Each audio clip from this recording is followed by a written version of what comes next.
Assalamualaikum dan salam hormat. Semasa 4 bersama saya, Sahih Samsudin. Perkembangan banjir sekarang berlangsung sidang media Ketua Pengarah NADMA, Datuk Dr. Aminuddin Hasim di Pusat Kawalan Operasi Bencana Taman Seri Muda Shah Alam, Selangor. Okey, bismillahirrahmanirrahim. Assalamualaikum, selamat petang kepada rakan-rakan media dan juga penonton-penonton. Untuk kita mulakan perbincangan pada petang ini, mula kita cerita sedikit analisa situasi sebagaimana yang kerap kita maklumkan, tetapi kita perlu nyatakan di sini, Met Malaysia telah menjangkakan akan berlaku luruhan monsun pada 27 hingga 30 Disember.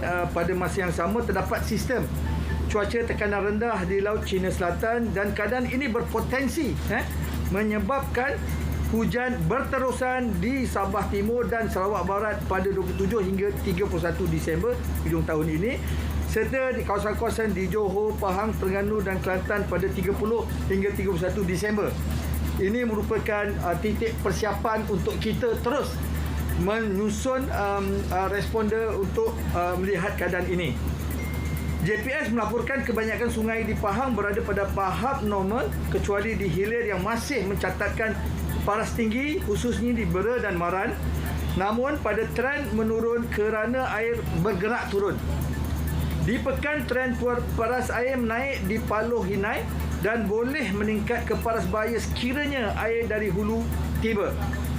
Di Terengganu, paras air sungai adalah di tahap normal. Di Kelantan hanya satu lokasi masih di paras amaran, iaitu di Rantau Panjang berikutan banjir genang.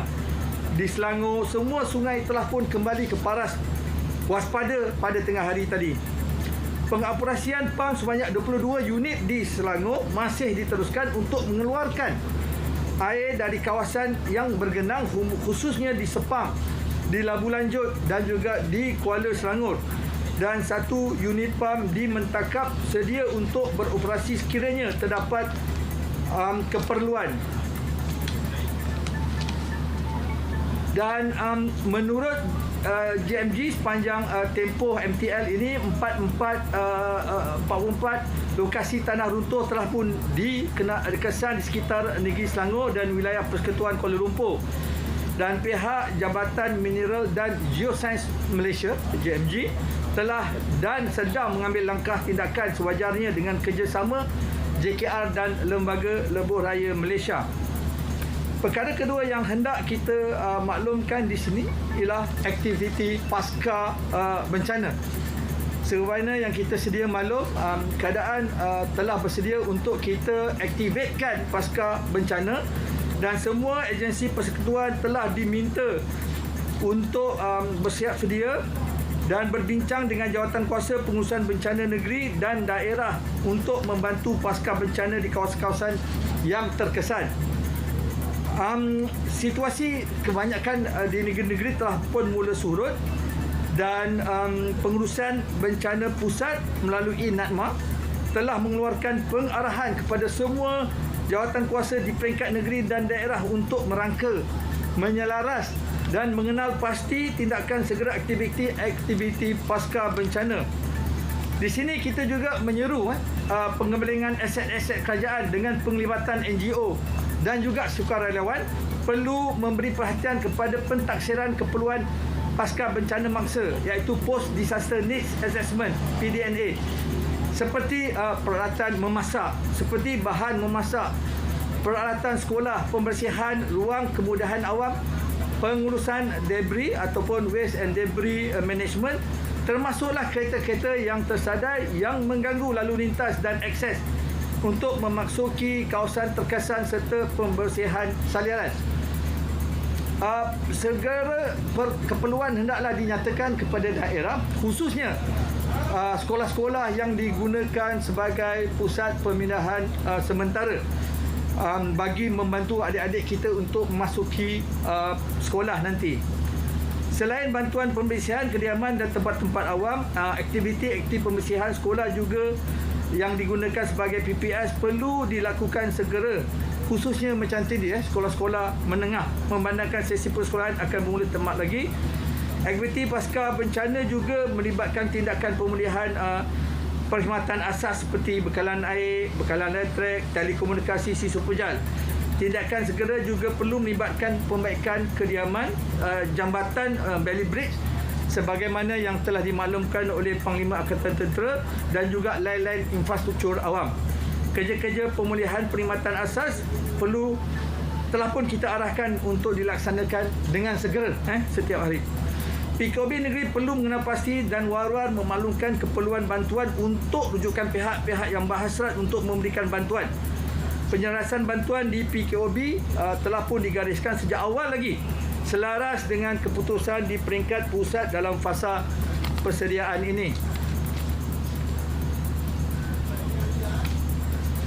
Perkara ketiga yang hendak dimaklumkan pada hari ini adalah berkaitan dengan bantuan wang ihsan yang banyak mendapat highlight sejak semalam. Berikutan dengan pengumuman terkini kerajaan pada 24 Disember, bantuan pengurusan kematian kepada waris mangsa yang terkorban dalam kejadian bencana banjir telah pun kita naikkan daripada 5,000 ke 10,000 dan pembayaran ini akan diuruskan oleh Jawatankuasa Pengurusan Bencana Daerah. Yang amat berhormat juga telah maklumkan kepada semua maklumkan bahawa semua ketua isi rumah KIR yang terkesan akibat banjir wajar menerima bantuan wang ihsan setiap kali ditimpa bencana. Sebelum ini kelayakan bantuan wang ihsan ini BWI hanya diberikan sekali pada musim tempoh bencana. Tetapi dengan pengisytiharan dan keprihatinan yang amat berhormat Perdana Menteri, kini semua ketua isi rumah yang terkesan akibat bencana banjir boleh menuntut setiap kali ada bencana yang menimpa. Dan ini hendaklah declare oleh Jawatankuasa Pengurusan Bencana Negeri. Dan senarai ini tertakluk kepada pengesahan Jawatankuasa Pengurusan Bencana Daerah yang telah diluluskan oleh Jawatankuasa Pengurusan Bencana Negeri. Sehubungan dengan itu, Jawatankuasa Pengurusan Bencana Pusat melalui nama telah pun menyalurkan peruntukan ke setiap negeri dan daerah bagi tujuan agihan bantuan wang ihsan tersebut. JPBP Pusat telah pun mengarahkan pihak negeri untuk menyegerakan penyaluran bantuan wang ihsan kepada mangsa yang terjejas dan memudahkan lagi proses agihan. Dan akhirnya, saranan Pusat Kawalan Operasi Bencana Pusat, semua JPBN Johor, Sabah dan Sarawak yang telah pun diminta untuk sentiasa berwaspada akan amaran hujan lebat berterusan daripada Malaysia serta mengambil tindakan awalan untuk membuka PKOB menjelang hari ini 25 Disember serta memaklumkan agensi-agensi responder untuk siap siaga, termasuklah pembukaan PKTK Pusat Pembinaan Sementara dan juga penyelarasan bantuan dari NGO. Setiap PKOB negeri telah diarah untuk mengukakan laporan kawasan-kawasan yang sentiasa ataupun masih mengalami banjir yang telah surut masuki fasa pasca bencana dan pemulihan awal. PKOB juga telah memaklumkan kepada pihak JPS keperluan untuk atur gerak PAM bagi operasi mengeluarkan air daripada kawasan banjir genang. NAKMA telah pun dan juga sedang menyelaraskan bantuan-bantuan logistik yang diperlukan, antaranya membawa unit PAM JPS dari Ipoh ke Taman Sri Muda dan juga Mentakap, dan insya-Allah kita akan tumpukan proses pengepaman di Mentakap. PKOB Pusat turut dimaklumkan PKOB Terengganu bahawa negeri berkenaan telah memasuki fasa pasca sepenuhnya pada 21 Disember. Dan bagi menghadapi kemungkinan banjir berlaku di Pahang berteraman ruan monsun angin mulai 27 Disember ini, pihak APM Terengganu akan menghantar pasukan bagi membantu kesiapsiagaan di negeri-negeri yang berkaitan. NAKMA ingin mengucapkan terima kasih kepada semua, terutamanya kepada mereka di lapangan yang telah dan masih lagi gigih, rakan-rakan kita yang kita lihat di sini, berusaha menyelamatkan, menguruskan mereka yang terkesan akibat bencana banjir. Penghargaan juga buat semua keluarga Malaysia yang sama-sama menabur bakti. NAKMA ingin mengingatkan semua yang berada di lapangan agar langkah-langkah sewajarnya diambil untuk mengekang penularan COVID-19 khususnya mangsa-mangsa yang berpindah ke PPS.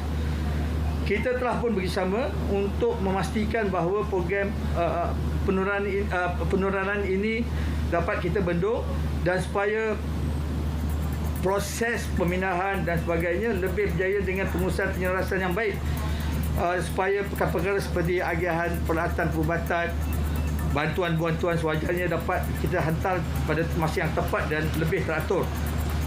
Bagi mereka yang terkesan dengan bencana banjir, selain daripada talian Pusat Kawalan Bencana Negara NDCC 038064, ramai juga boleh menghubungi talian MyGCC 038000 sebagai alternatif talian informasi bencana. Maklumat terkini bencana juga kita sediakan di media sosial. Saya juga ingin mengucapkan terima kasih kepada semua media yang tidak berputus-putus membantu kita melaporkan daripada pagi tadi, laporan daripada polis, daripada laporan pada tentera, laporan pada bomba, untuk memaklumkan isu-isu terkini, maklumat-maklumat terkini agar kita lebih faham dan lebih bersedia untuk menghadapi apa-apa jua keadaan. Saya mewakili petugas-petugas ingin mengambil peluang ini untuk mengucapkan selamat menyambut Hari Natal kepada semua petugas mangsa keluarga Malaysia dan sekian, terima kasih. Ada soalan